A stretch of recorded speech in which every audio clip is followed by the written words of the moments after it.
말씀 같이 봅니다. 오늘 우리에게 주신 말씀 출애굽기 7장 7절에서 10절까지 말씀입니다. 출애굽기 7장 7절에서 10절까지 말씀. 한 목소리 읽겠습니다. 그들이 바로에게 말할 때 모세는 80세였고 아론은 83세였더라.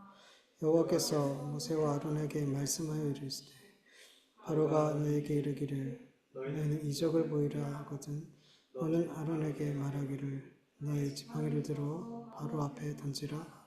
그것이 뱀이 되리라. 모세와 아론이 바로에게 가서 여호와의 명령대로 행하여 아론이 바로와 그의 신하 앞에 지팡이를 던지니 뱀이 된지라. 아멘. 말씀이 늘 애매하게 끝나는 거는 말씀을 준비하다 보면 늘 본문은 많이 잡는데 준비하다 보면 조금 하다 보면 이렇게 너무 많이 할 것 같아가지고 중간에 끊게 돼서 이렇게 말씀이 본문이 애매하게 끝날 때가 이렇게 자주 있는 것 같아요. 뭐 제가 의도한 건 아니고요. 아무튼 모세와 아론은 하나님의 명령을 따라 이스라엘을 출애굽시키기 위해 본격적으로 애굽의 바로와 영적인 싸움을 시작하게 되죠. 본문 8절에서 9절을 보면 여호와께서는 모세와 아론이 바로 앞에 서기 전에 바로가 너희에게 어떤 것을 요구할지 미리 알려주시고 그 바로의 요구에 대해서 어떻게 대응해야 될지 알려주세요. 즉 여호와께서는 모세와 아론이 영적 싸움의 대상에 대해서 모세와 아론이 싸워야 될 그 영적 대상에 대해서 이미 다 알고 있었어요. 제가 왜 영적 대상이라고 얘기하냐면 바로와 싸우는 것 같지만 사실은 그 뒤에 영적인 대적이 분명히 있기 때문이죠. 그가 어떤 말을 하고 어떤 요구를 하고 어떻게 반응할지 하나님은 다 알고 계셔서 모세와 아론한테 어떻게 해라 라고 미리 말씀해 주시더라는 거죠. 모세와 아론은 바로가 자기들에게 어떤 말을 할지 어떤 걸 요구할지 그가 어떤 반응으로 나올지 전혀 알지 못한단 말이죠. 그렇기 때문에 모세와 아론이 바로와의 영적 싸움에서 승리하기 위해서 바로에 대해서 정말 모든 걸 알고 계시는, 그리고 정확히 말하면 바로의 뒤에서 역사하고 있는 영적인 대상에 대해서, 영적인 대적에 대해서 모든 것을 알고 계신 하나님의 이 말씀만을 붙들고 싸워야지 이들은 승리할 수 있어요. 모세와 아론이 결국 이스라엘을 출애굽시키게 되는데 있어서 모세와 아론이 할 일은 그냥 하나님 말씀하시면 그 말씀에 그냥 순종한 것밖에 없어요.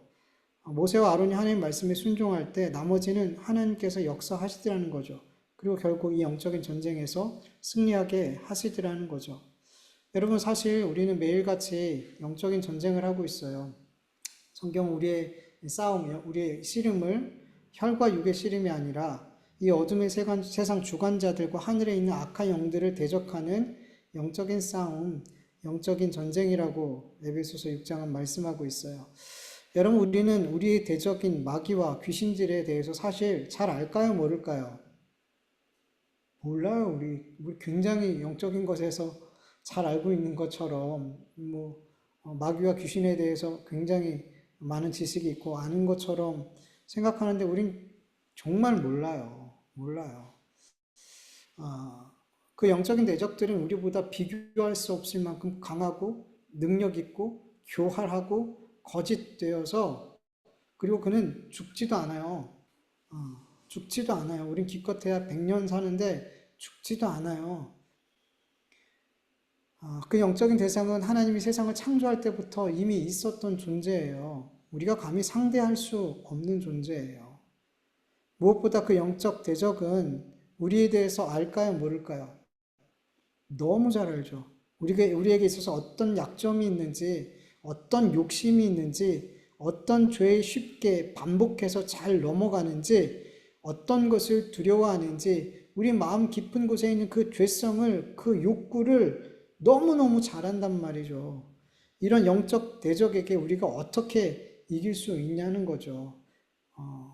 마치 바로에게 아론과 모세가 아무리 덤벼도 이거 싸움이 안 되는 싸움이거든요. 그런 거랑 그것보다 더 하면 더했지 덜하지 않는단 말이에요. 절대 이길 수 없는 싸움이라는 거죠.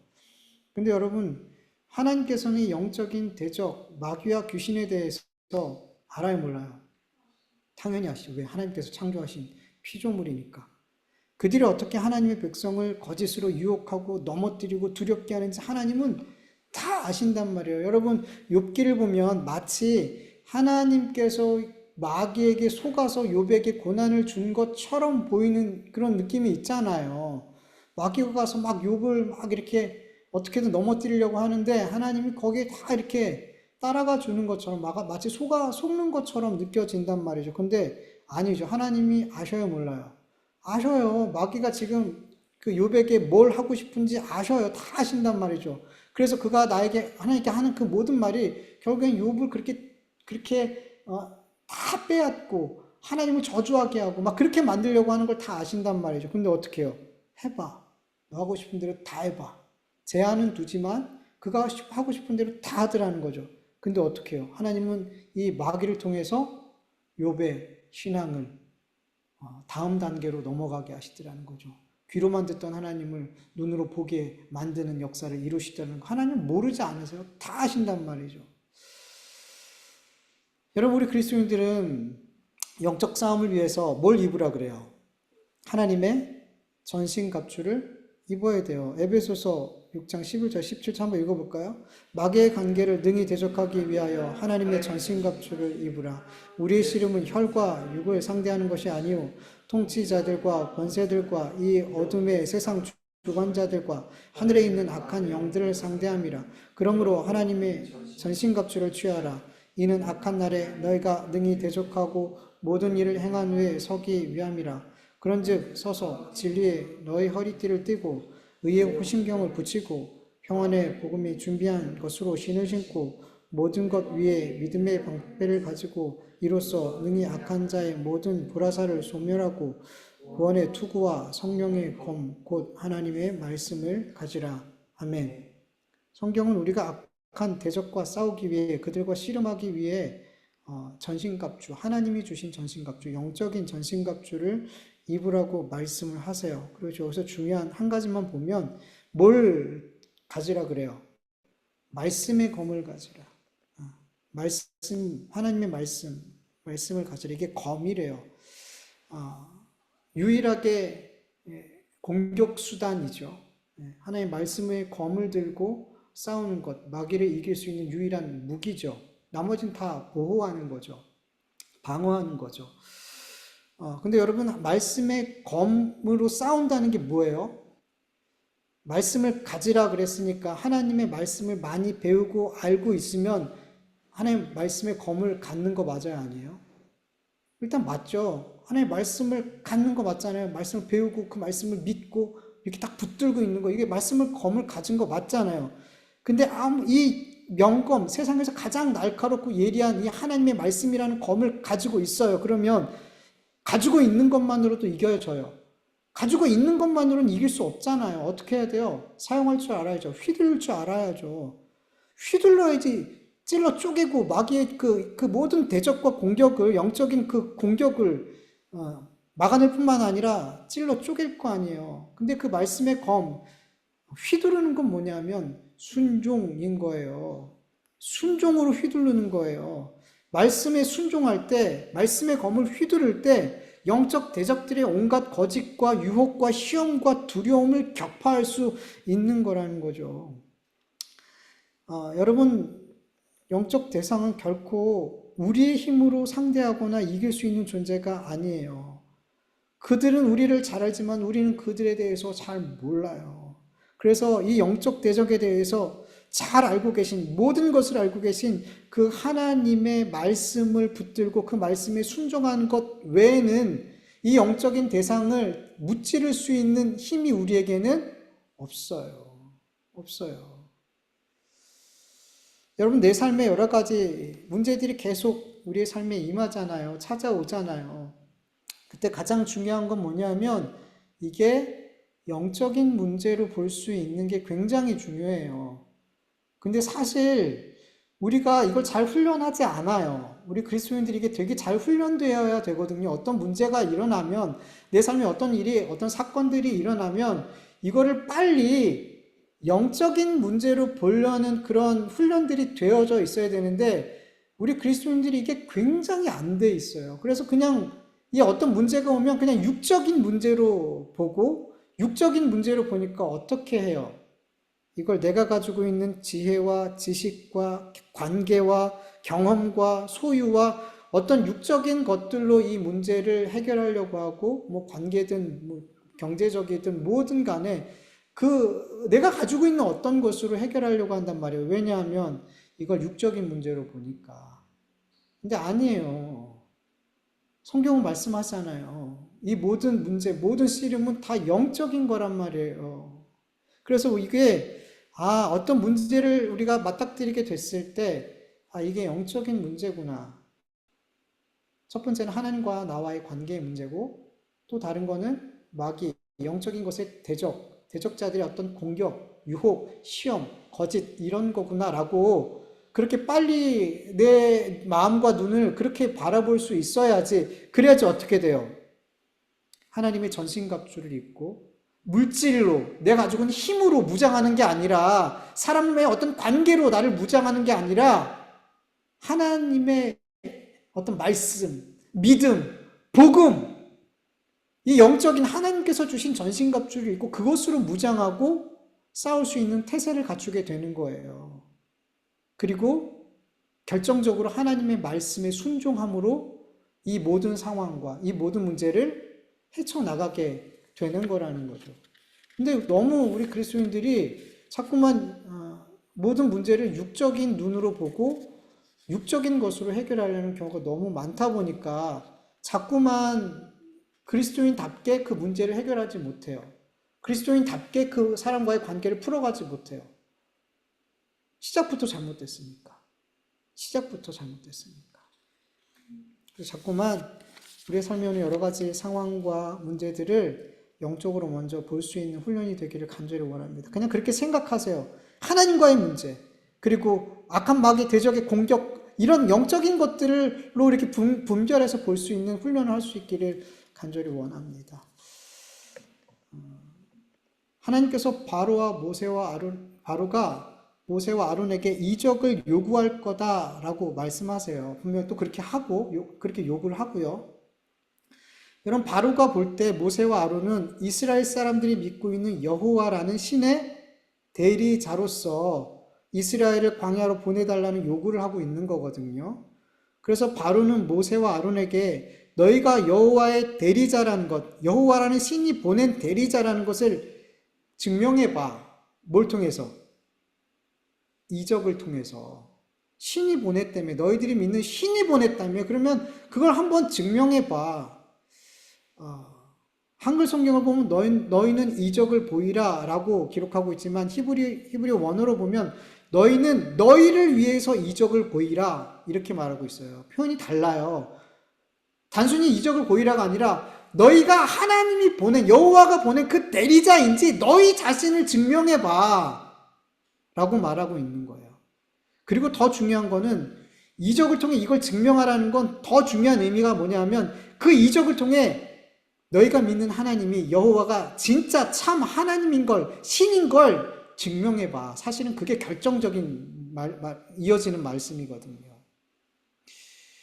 여러분, 세상은 계속해서 하나님의 백성들에게 너희가 진짜 하나님 백성 맞아? 너 진짜 하나님 자녀 맞아? 라고 증명하라고 해요. 우리 그리스도인들에게 우리가 진짜 하나님의 백성, 하나님의 자녀임을 자꾸 확인하고 싶은 이유는 그리스도인들이 믿는 하나님이 진짜 하나님인지를 확인하고 싶은 거예요. 결정적인 건 그거예요. 분명 대놓고 우리한테 증명하라고 요구하지 않아요. 그들은 우리 그리스도인의 삶을 보면서, 교회를 보면서, 또 교회 다니는 사람들을 보면서 그들의 삶을 평가한단 말이죠. 여러분, 가만 보면요, 다른 종교를 가지고 있는 사람들에 대해서 그렇게 사람들 예민해요? 예민하지 않아요? 별로 예민하지 않아요. 저 사람 저기 절에 다니는 사람 왜 저래? 전 이런 소리 거의 안 들어봤어요. 근데 교회 다니는 사람은 왜 저래? 목사가 왜 저래? 교회가 왜 저래? 라는 말은 굉장히 많이 들어봤어요. 사람들은 교회 다니는 사람, 다른 종교가 아니라 교회 다니는 사람들에 대해서 되게 많이 관심을 두고, 관심 없는 것 같은데 굉장히 관심을 두고 나름대로 평가한단 말이에요. 교회 다니는 사람들이 믿는 하나님이 진짜 살아계신 하나님인지, 아니면 그들만 믿고 있는 종교적인 하나님인지, 그들의 종교 안에 갇혀있는 하나님인지를 그들은 유심히 본단 말이에요. 여러분, 이 시대에 교회 다니는 사람들, 그리스도인들이 어떻게 해야 하나님을 믿지 않는 사람들에게 우리가 진짜 하나님의 백성임을, 하나님의 자녀임을 증명하고, 그로 말미암아 하나님이 진짜 살아계신 전능하신 하나님이라는 것을 어떻게 드러낼 수 있을까? 모세와 아론처럼 지팡이를 뱀으로 만들고 10가지 재앙을 일으킨 어떤 그런 놀라운 이적, 기적을 행하면 되는 걸까? 그러면 우리가 하나님의 백성인 것과 하나님이 참 하나님, 참 신이라는 것을 드러낼 수 있는 것일까? 만약에 그렇게 이적을 행해야 된다면 우리 대부분은 우리가 하나님의 자녀됨을 증명할 수 없을 거예요. 여러분들 뭐 어떤 기적을 일으킨 적, 다른 사람들이 막 깜짝 놀랄 만한, 막 누구에게 손을 얹었는데 막 누가 낫고 막 이런 놀라운 기적들을 다른 사람들 앞에서 이렇게 행해서 다른 사람을 놀래킨 적 있어요. 만약에 그런 식으로 해서 우리가 하나님의 자녀임을 증명하고 하나님의 살아계심을 증명해야 된다면 대부분의 그리스도인들은 그렇게 못할 거예요. 물론 하나님께서는 어떤 이적을 통해서 하나님의 백성을 통해 이적을 일으키게 하심으로 그들이 하나님의 자녀됨을, 하나님의 백성임을 증거하게 하실 때도 있고, 그 이적을 통해 하나님의 살아계심을 이렇게 보여주실 때도 있어요. 아주 종종 드물게. 저도 사역하다 보면 그런 경우들이 있었어요. 예전에 부교육자로 사역했던 곳에 수요일마다 항상 그냥 문 두들기며 전도하는 교회가 있었어요. 무조건 나가야 됐어요. 그러면 그냥 모르는 사람 집에 가서 문 두들기고 문 열어주면은 전도하는 거예요. 들어갈 수 있게 하면 그곳에서 그냥 즉석에서 예배를 드려야 돼요. 근데 어떤 성도님이 있는데, 성도님이 아니에요. 그냥 전도의 대상자가 있는데 12년인가를 계속 전도했어요. 12년 동안 계속 찾아갔어요.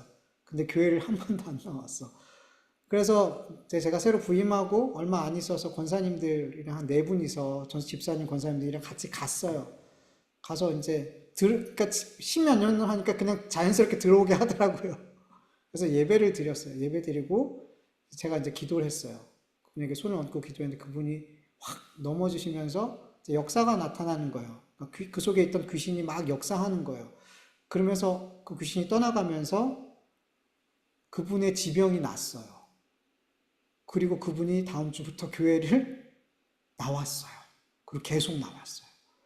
이렇게 하나님이 정말 살아계신 거를 사람들이 보게끔, 그리고 그 전도 대상자들, 믿지 않는 사람이 정말 하나님이 계시구나, 이렇게 믿을 수밖에 없게끔, 막 자기 안에 있던 약한 영이 떠나가고 지병이 고침받고 막 이렇게 돼서 자기도 놀라운, 저는 더 놀랐어요. 갑자기 왜 이런 일을 하세요, 하나님? 저 준비도 안 됐는데. 저도 깜짝 놀래고 같이 간 분들도 깜짝 놀래고, 그렇게 모두가 깜짝 놀랄 일들을 하나님께서 행하셔서 그렇게 하나님의 살아계심을 드러내실 때가 있어요.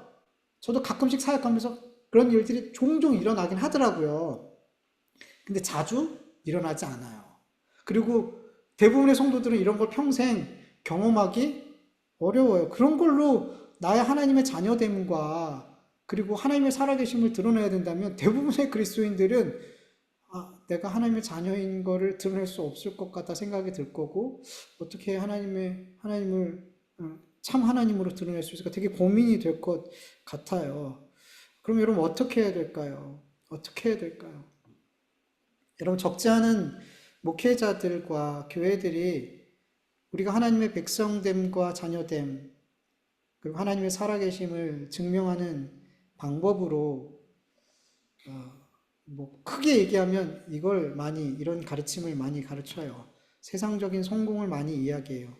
하나님께서 하나님의 백성과 그 자녀들의 삶을 도와주셔서 그들의 기도에 응답해 주셔서 어려웠던 사업이 잘 되고 가난했던 자들이 부유하게 되고 힘없는 자들이 권세 있는 자리에 가게 되고 무명했던 사람이 유명하게 되고 정말 속썩였던 자녀가 아주 부모에게 잘하고 건강이 회복이 되고 행복한 삶을 누리고 뭐 이렇게 하나님을 믿었더니 하나님께 기도했더니 고지론이라든가 우리 그리스도인들이 교회들이 더 높은 곳으로 올라가 이 세상에 얼마나 큰 영향력을 끼칠 수 있느냐 이런 것들로 얼마나 복을 받았느냐 이런 것들로 하나님의 자녀됨, 하나님의 백성됨을 증거하고 하나님의 살아계심을 증명하려고 하는 경우가 그렇게 가르치는 경우가 교회 안에 굉장히 많아요. 왜냐하면 세상 사람들에게 이런 가르침이 먹힌다고 스스로 생각해요. 세상 사람들이 생각하는 게 아니에요. 스스로 교회가 그리스도인들이 그렇게 생각을 한다는 거예요. 그런 결과들을 보여주면 세상 사람들이 우리 그리스도인들이 정말 하나님의 백성이고 하나님의 자녀이고 하나님이 살아계심을 증명할 수 있을 것이라고 그렇게 스스로 생각하고 착각한단 말이에요. 근데 여러분 이런 가르침은 교회 밖에 있는 사람만이 아니라 누구한테 잘 먹힐까요? 교회 밖에 있는 사람한테 잘 안 먹혀요, 여러분. 이런 가르침은 교회 안에 있는 사람들한테 잘 먹힌단 말이에요. 이런 가르침은 교회에 있는 사람들로 하여금 더 열심을 내고 더 헌신해서 교회를 위해서, 하나님을 위해서, 때론 목회자들을 위해서 헌신하고 섬기게 만들더라는 거죠. 그리고 점점 더 하나님을 나를 위한 우상으로 만들어버리게 한다는 거죠. 마귀의 아주 전통적인 계략이라는 거예요. 너무 많은 교회들이, 목회자들이, 성도들이 여기에 속아 넘어가고 있단 말이에요. 이게 이렇게 고지 꼭대기에 올라가고 이렇게 큰 복을 받은 세상 누구보다 복 받은 사람처럼 보여져야 그런 교회가 되어져서 영향력 있는 무언가가 되어서 하나님이 살아계셔. 이걸 자꾸만 나는 그리고 하나님의 복 받은 자야, 하나님의 백성이야. 이걸 자꾸만 그런 식으로 세상에게 드러내려고 하더라는 거죠.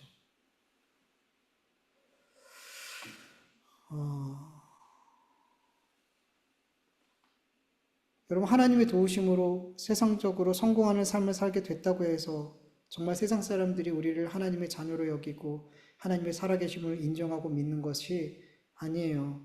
물론 이런 경우도 많이 봐요. 하나님을 우상화해서 하나님 잘 믿고 하나님께 기도하고 하나님 앞에 헌신하고 11조도 잘 드리고 헌금도 잘 드리면 하나님께서 너의 삶을 책임져 주실 거야. 너의 사업을 책임져 주실 거야. 너의 자녀를 책임져 주실 거야. 복 받을 거야. 행복할 거야. 병이 나을 거야. 그렇게 영적으로 육적으로 다 잘 될 거야. 형통할 거야.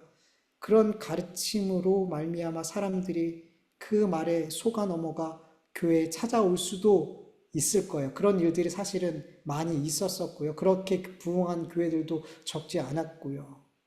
근데 그건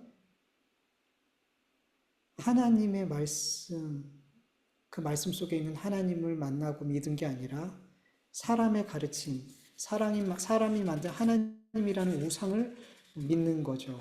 마치 유대인들이, 바리새인과 서기관들이 하나님의 말씀 제껴두고 뭘 믿었어요? 장로들의 유전을 그들은 섬겼어요. 사람의 가르침을 따를 뿐이다라고 말씀하시잖아요. 그렇게 된 거란 말이에요. 여러분 이 시대에 정말 그리스도인들이 하나님의 백성이며 하나님의 자녀임을 증명하는 삶은 세상에서 성공하는 모습, 그런 삶을 보여주는 것, 고지 꼭대기에 올라가는 것, 세상의 힘을 소유하고 그 힘으로 엄청난 영향력을 끼치는 삶을 사는 것, 이게 아닌 거예요. 그럼 정말 착각하면 안 되는 거예요. 그런 게 지향점이 되면 결코 교회와 그리스도인들이 그것이 결코 내가 하나님의 자녀됨과 하나님의 살아계심을 드러내는 증명할 수 있는 어떤 것으로 생각하면 결코 안 돼요. 하나님을 믿지 않는 사람들 가운데, 또 다른 종교를 가지고 있는 사람들 가운데 여러분 훨씬 더 많은 사람들이 그리스도인들보다 더 부유하고 힘있고 잘 살고 건강하고 복되고 잘나고 유명하고 이런 사람들이 그리스도인들보다 훨씬 더 많아요. 그런데 어떻게 그런 것으로 내가 하나님의 자녀의 됨과 하나님의 살아계심과 역사하심을 그런 것들로 증명해내려고 하냔 말이죠. 간증도 대부분 그 레퍼토리가 비슷하잖아요. 실패 속에서, 처절하게 망함 속에서, 그리고 여전히 망한 상태에 있는데도 불구하고 하나님을 신실히 의지하고 있는 그런 간증은 거의 들어본 적이 없어요. 그런 사람은 간증으로 세우지도 않아요. 여전히 그 실패의 자리에 머물러 있는 사람들은 다 망했다가, 하나님 떠나서 다 망했다가 하나님 믿고 의지하고 기도하고 서원하고 뭐 했더니 하나님이 이렇게 해주셨더라. 이런 간증들이 대부분이지, 여전히 쫄딱 망하고 여전히 힘들고 여전히 괴로운데 여전히 하나님을 붙들고 있는 그 사람들의 간증을 저는 거의 들어본 적이 없어요.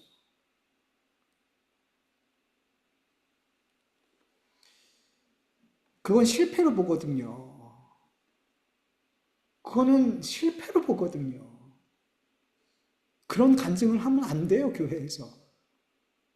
여러분, 순복음교회 가면은 성도들을 계속 간증하게 만들어요. 간증자로 세워서 계속 간증하게 만들어요. 제가 예전에 1년 동안 기도원 가면서 기도원 갈 때가 너무 힘들면 근처에 큰 순복음, 노원에 큰 순복음교회 있거든요. 그럼 거기 가서 기도를 이제 몇 시간 하고 오고 그랬거든요.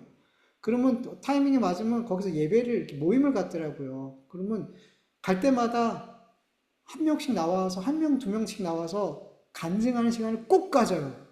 그럼 간증의 내용이 다 결국은 똑같아요. 내용이 다 비슷해요.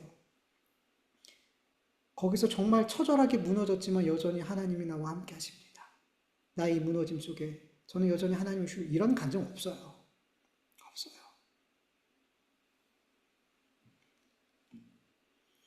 여러분, 정말 이 시대에 그리스도인들이 하나님의 백성이요 하나님의 자녀임을 증명하는 삶, 내 숨속에서 하나님이 정말 살아계심을 드러내는 삶, 여러분 이거는 예수 그리스도를 따르는 삶이에요. 우리가 늘 아는 거예요. 늘 배우는 거예요. 요한복음 14장 11절, 내가 아버지 안에 거하고 아버지께서 내 안에 계심을 믿어라 말씀하시죠. 이게 무슨 말이에요? 내 아버지가 내 안에 거하고 아버지께서 내 안에 계심을 믿으라. 여러분, 이 말씀은 그건 뭐냐면 예수님의 삶을 보면 누가 보인다는 거예요? 하나님 보인다는 거예요. 예수님을 보면은 하나님이 보인대요. 왜냐하면 예수님 안에 하나님이 있으니까. 그래서 예수님께서 어떤 일을 행하실 때 그 말씀을 듣고 은혜 받고 기적을 보고 그럴 때 사람들이 어떻게 하냐면 하나님께 영광을 돌렸어요. 하나님께. 왜? 예수님을 보니까 누가 보이니까? 예수님을 보니까 하나님이 보이더라는 거예요. 그렇기 때문에 예수님께서 우리 그리스도 안에 거하고 우리 그리스도인들이 예수님의 말씀 안에 거하면 우리 그리스도인의 삶에 누가 보여요? 예수님이 보여요. 더 나아가 누가 보여요? 하나님이 보여요. 예수님의 말씀 안에 거한다는 건 뭐예요? 말씀을 따라 산다는 거예요. 예수님 안에, 말씀 안에 거한다는 건 내가 말씀에 순종하는 삶 안에 거한다는 거예요. 그냥 말씀을 내가 주야로 묵상하고 주야로 그냥 주절 암송하고 그냥 말씀만 갖고 있는 게 아니라 말씀은 내 안에 충만해요. 내가 말씀 그냥 줄줄이 외워요. 근데 그 삶을 보니까 그 말씀과 연결된 삶이 하나도 안 나와. 그 말씀 안에 거하는 거야 아니에요. 말씀 안에 거하는 게 아니에요. 그냥 말씀에 지식이 있는 거예요. 말씀 안에 거한다는 건 말씀에 순종한다는 거예요. 순종한다는 거예요. 여러분, 우리 그리스도인들이 세상 사람들에게 하나님의 자녀로 하나님의 백성으로 보여지지 않고 우리 그리스도인의 삶을 보면 하나님이 살아계신지 도무지 알지 못하는 이유는 우리 그리스도인들과 교회들이 누구를 안 따르는 거예요? 예수님을 안 따르는 거예요. 말씀 안에, 예수님 안에 거하지 않는 거예요. 우리가 예수님 안에 거하지 않으면 우리가 누구 안에 거하고 누구를 따라가고 있는 거예요, 도대체? 여러분, 중간은 없어요. 중간은 없어요. 예수님 안에도 거하고 마귀 안에도 거하고 예수님께도 속해 있고 세상에도 속해 있고 여러분 이런 건 없어요.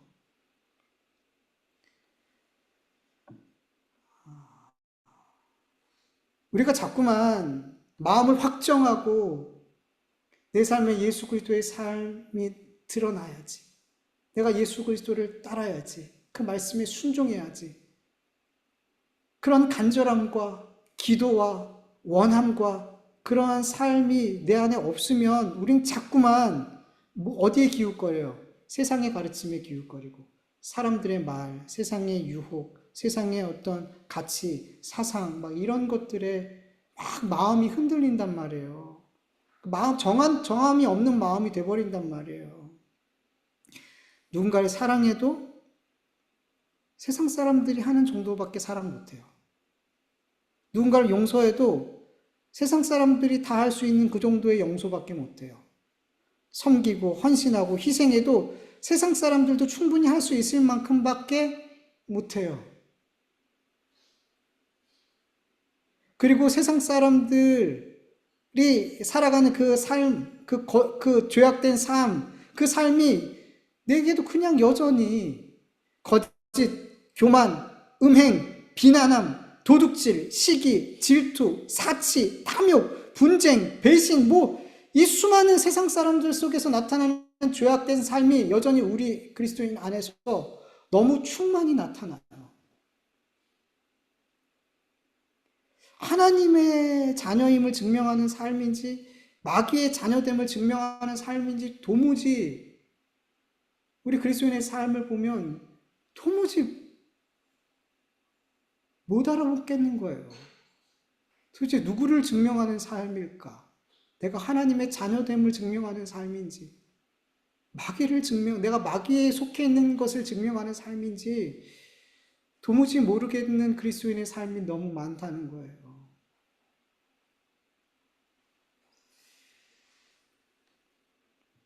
이런 삶을 사는데 어떻게 하나님의 자녀됨과 하나님의 백성이 하나님 믿지 않는 자들 그 가운데서 드러나고 하나님의 살아계심이 드러날 수 있겠냐는 거죠. 자기를 부인하고 자기의 십자가를 지면서 예수님을 따르는 그 삶이 없는데 이 세대를 본받지 않고 오직 마음을 새롭게 함으로 변화를 받아 하나님의 선하시고 기뻐하시는 뜻이 무엇인지 분별하는 그 삶이 내게 도무지 없는데 도대체 무엇으로 내가 하나님의 자녀된 것과 하나님이 정말 살아계신 하나님이라는 것을 도대체 무엇으로 드러내고 나타낼 수 있냐는 거죠. 우리의 말과 행동과 선택이 별 다르지 않는데 교회들이 다른 어떤 공동체와 다르지 않는데 어떻게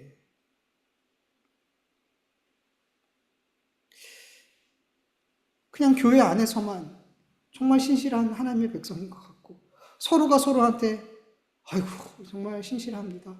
아이고 이 집사님 저 집사님 하무개 장로님 훌륭하십니다. 아이고 목사님 정말 은혜 받아 그냥 지들끼리 그냥 그 안에서 그냥 칭찬하고 안 싸우는 것만 해도 다행이라고 해야 되나요? 막 자기들 안에만 그렇고 교회 밖에 나가면 그냥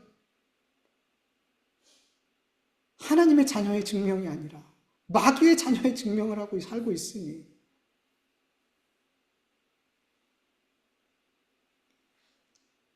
여러분 정말 우리 그리스도인들이 세상에서 우리를 유심히 보고 있는 믿지 않는 자들 그 틈에 살면서 내가 하나님의 자녀됨, 하나님의 백성됨을 증명하길 원합니다. 그래서 결국엔 하나님이 정말 살아계심이 내 삶을 통해서 이렇게 빛나기를 원합니다. 드러나기를 간절히 원합니다. 예수 그리스도께서 유일한 길이요 진리요 생명이요 영혼의 목자 되심과 구원자 되심이 나의 삶을 통해서 드러나길 간절히 원합니다. 이 세상의 삶이 끝이 아니라 반드시 하나님의 영원한 심판과 그리고 영원한 상급이 있음을 그것이 내 삶을 통해 이렇게 드러날 수 있기를 정말 간절히 원합니다. 마지막으로 한 가지만 말씀을 나누면 여러분 우리가 분명히 알아야 될 것 하나는 바로는 이적을 보여서 너희가 하나님이 보낸 대리자라는 것, 하나님의 종이라는 것, 그리고 하나님이 살아계시다라는 것, 참신이라는 걸 한번 증명해 봐. 이적을 통해서 한번 증명해 봐라고 말했잖아요.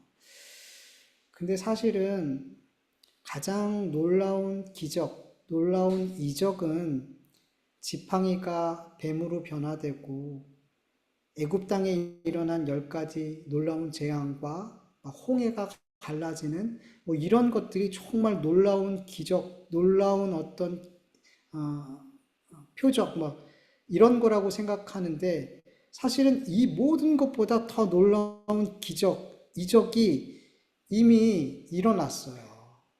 그게 뭘까요? 모세예요. 모세가 가장 놀라운 기적이에요. 모세 같은 사람을 하나님께서는 하나님의 종으로 하나님의 말씀에 의해서 좌지우지되는 사람으로 하나님의 종으로 만드셔서 누구 앞에 세웠어요? 바로 앞에 세웠어요. 되게 많은 이적들이 일어나는데 앞으로 그 전에 이미 가장 큰 기적을 하나님은 행하셨어요. 모세가 그걸 알았을까요? 몰랐을까요? 몰랐을 것 같아요. 가장 큰 기적은 나의 변화구나. 나 같은 사람 80이 돼서 오늘 말씀드린 80세에 섰어요. 바로 앞에. 아무것도 이젠 할 수 없을 것 같은 이 80세 된 나를 이 놀라운 하나님의 역사의 현장에 그 중심에 나를 보내시고 나를 하나님의 종으로 쓰시고 그리고 내가 그렇게 순종할 수 있게끔 나를 끈질기게 인도하셔서 나를 그 자리에 세우신 그 하나님. 사실은 이게 가장 큰 기적이고 하나님의 역사였다라는 것을 저는 그렇게 믿습니다.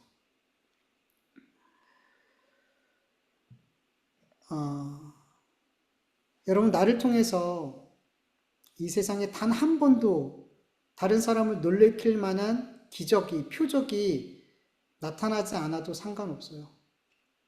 평생토록 누구에게 기도해줬는데 한 번도 낫지 않아도 괜찮아요.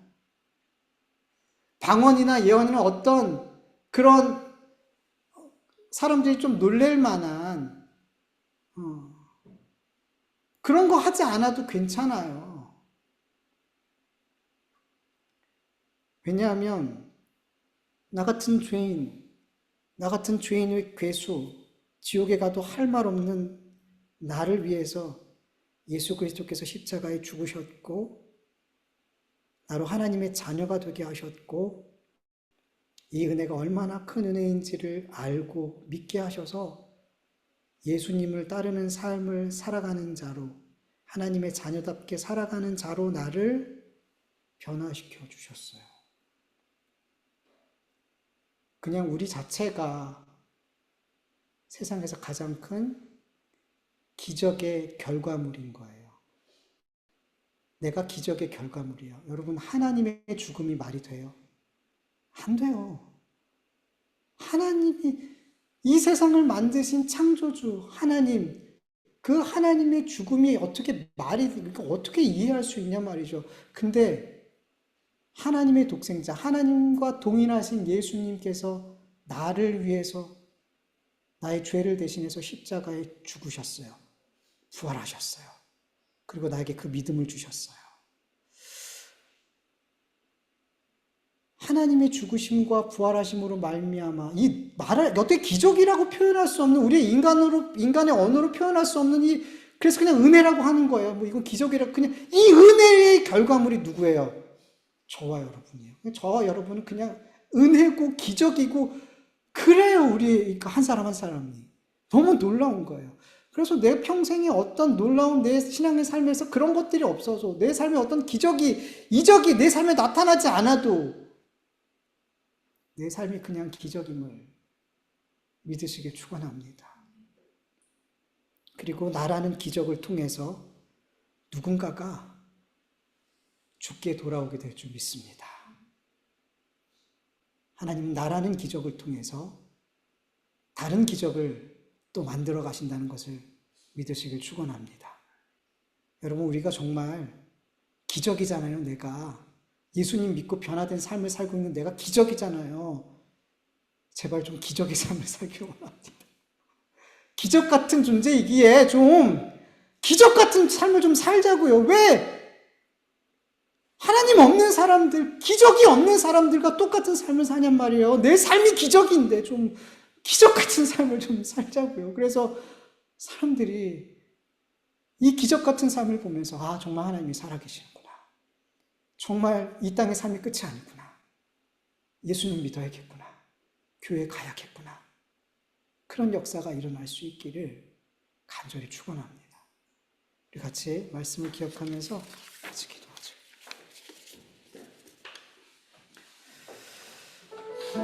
아버지 하나님 감사합니다. 오늘도 이렇게 하나님 앞에 기도하고 찬송을 올려드리고 그 이름을 높여드리고 예배드리게 해주셔서 감사합니다. 아직 예수 그리스도의 십자가의 대속의 은혜로 말미암아 하나님 앞에 우리가 섰습니다. 예수 그리스도의 이름을 붙들고 예배드리고 이름을 기도하고 하나님께 영광을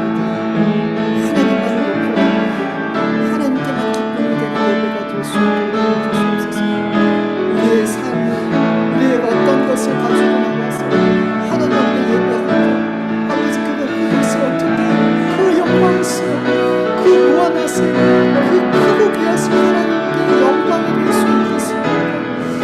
하나님 예수 그리스도의 그 보혈을 힘입어 감사하며 찬송하며 주님을 높이는 우리가 되게 하시고 이 예배를 주님 영광스럽게 받아주시옵소서. 아버지 하나님, 하나님께서 이 영광스러운 예배를 통해 영광 받으시고 우리의 삶에 하나님의 기쁨과 하나님의 선하심으로 우리에게 넉넉히 채워주셔서 우리로 하여금 더 주님을 사랑하게 하시고 더 주님만을 바라보는 삶이 되어주시고 주님 역사하여 주시옵소서. 하나님 오늘도 주의 말씀을 들었습니다. 주의 말씀을 들을 때 우리의 마음에 여전히 돌과 같이 답답히 굳어졌던 우리의 완고함과 변화되지 못한 것들이 부드러워지고 깨지고 부드러워져서 정말 주님의 말씀 앞에 순종하고 주님의 말씀 앞에 아멘하고 순종하고 아버지 그 말씀을 뒤따라가는 삶이 되어줄 수 있도록 도와주시옵소서. 간절히 원합니다. 아버지 그리스도의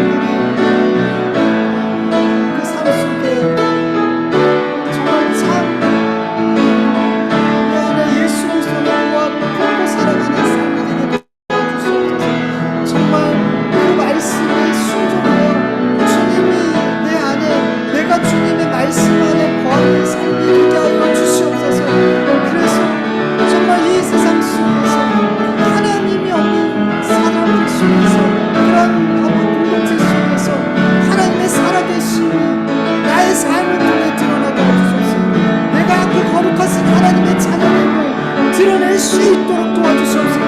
원합니다. 하나님 세상에서 성공하고 잘되고 승리하고 이기고 아버지 이런 세상의 방법으로 내가 하나님의 자녀되고 하나님의 살아계심을 드러내려 하는 게 아니라 세상에 할 수 없는 방식으로 예수 그리스도를 따르는 삶으로 하나님을 드러내게 하시고 하나님을 오게 하고 아버지 하나님 하나님의 자녀됨을 증명할 수 있는 우리 모두가 되게 하여 주시옵소서. 주님 도와주시옵소서. 감사하며 예수님의 이름으로 기도드립니다.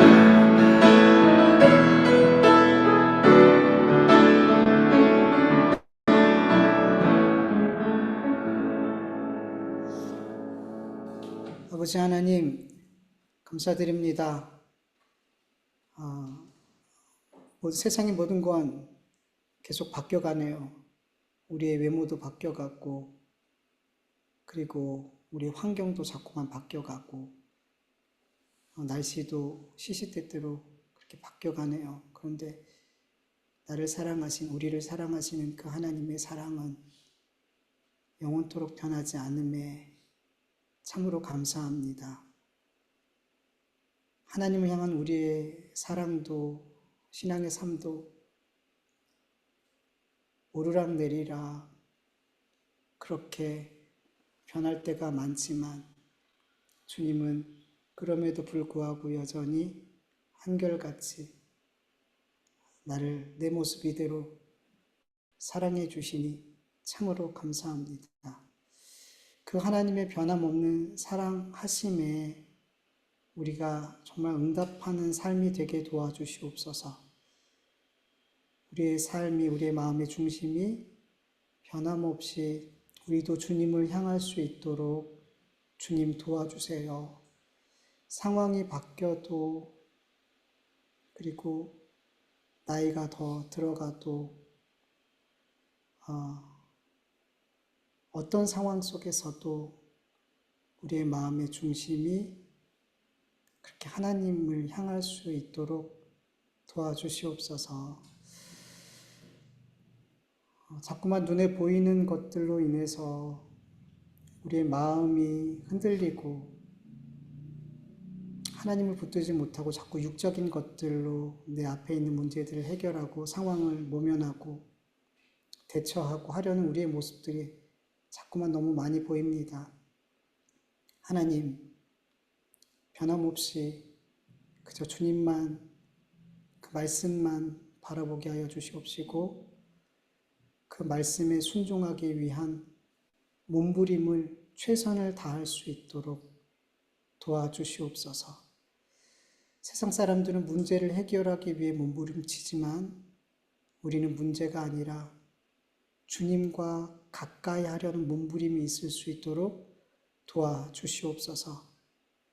우리의 삶의 모든 문제와 모든 상황들은 육적인 것 같지만 결국 영적인 것이라는 것을 우리가 깨닫게 하여 주셔서 그 모든 문제 앞에 그 문제를 하나님과 함께 하나님과의 관계 안에서 풀어가고 또 악한 대적과 씨름하며 그 문제를 풀어갈 수 있는 영적으로 깨어있는 우리 모두가 되어질 수 있도록 도와주시옵소서. 점점 교회와 그리스도인들이 세상에서 빛과 소금이 아닌 불결한 곳, 거룩하지 않고 오히려 더러운 사람들, 더러운 공동체, 상종하고 싶지 않은 그런 공동체, 그런 사람처럼 자꾸만 세상에서 여겨집니다. 우리가 너무 복음적으로 주님을 머리로 믿음으로 말씀에 순종해서 그런 삶을 삶으로 그런 대우를 받는 것이 아니라 우리가 세상 사람들에게 우리가 그리스도인임을 하나님의 살아계심을 증명하는 삶이 아닌 그 반대의 삶을 그들과 동일한 삶을 살고 있기 때문에 우리가 그런 대우와 그런 말을 듣는 거라고 믿습니다. 주님 우리 그리스도인들과 교회를 용서하여 주시옵소서. 우리가 정말 세상 속에서 주님을 하나님의 살아계심을 드러내는 세상의 방식이 아닌 예수 그리스도를 따르고 주의 말씀 안에 거하는 삶으로 말미암아 그렇게 세상에서 그리스도인들과 교회가 하나님됨을 드러내고 우리가 하나님의 거룩한 백성임을 드러내는 우리의 삶이 되게 하여 주시옵소서. 모든 것 주님께 맡겨드리고 또 감사드리며 예수님의 이름으로 기도드립니다. 아멘. 주님 가르쳐주신 기도로 예배 마치겠습니다. 하늘에 계신 우리 아버지여, 이름이 거룩히 여김을 받으시오며 나라의 임하옵시오며 뜻이 하늘에서 이루어진 것 같이 땅에서도 이루어지이다. 오늘 우리에게 일용할 양식을 주옵시고 우리가 우리에게 죄 지은 자를 사하여 준 것 같이 우리 죄를 사하여 주옵시고 우리 시험에 들게 하지 마옵시고 다만 악에서 구하옵소서. 대개 나라와 권세와 영광이 아버지께 영원히 있사옵나이다. 아멘.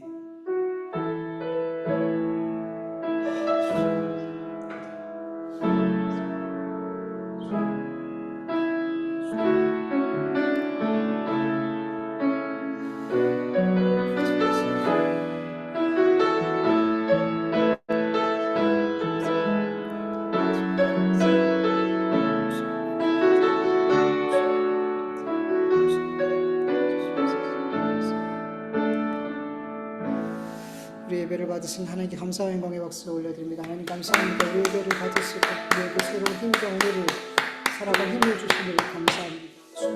기도합니다. 예배 마쳤습니다. 한 주간도 주님 안에서 말씀 안에 거하시고 승리하시고 또 주일날 평안하게 승리한 모습으로 함께 예배했으면 좋겠습니다. 예배 마쳤습니다.